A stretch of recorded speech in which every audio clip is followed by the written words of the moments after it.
Je suis Samantha Ruvoletto, maître des conférences à l'Université de Lorraine et chercheuse au laboratoire CNRS à Tilf, à Nancy. J'ai depuis toujours travaillé sur l'acquisition du langage chez l'enfant et son développement, et en ces moments, j'ai travaillé aussi sur les bilinguismes et également sur l'apprentissage de la lecture.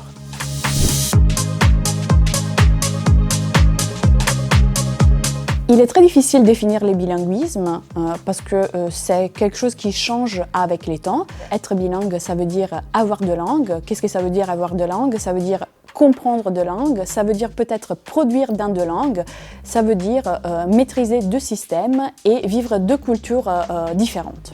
Les études montrent que pendant les derniers trimestres de la grossesse, les enfants qui sont exposés à deux langues, sont sensibilisés à ces deux langues, arrivent à les différencier et à reconnaître qu'il s'agit des deux langues différentes. Donc ils arrivent également ensuite à percevoir les sons des deux langues à partir du dernier trimestre de la grossesse.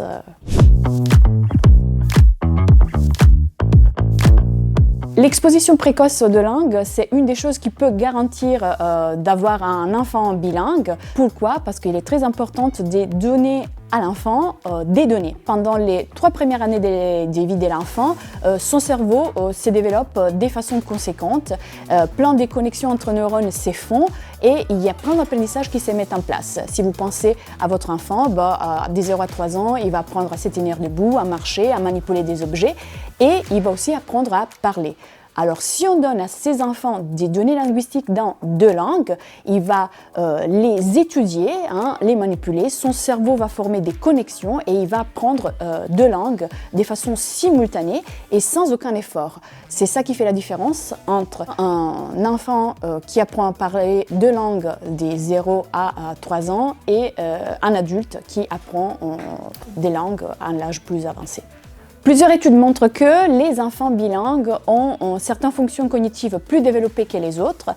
Par exemple, l'inhibition, les problem solving, donc la résolution des problèmes.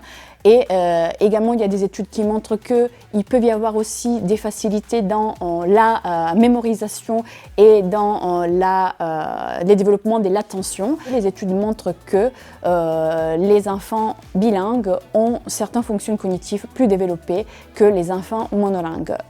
Pourquoi? Parce qu'ils ont dû gérer deux codes au même moment dans une période d'un gros développement cognitif.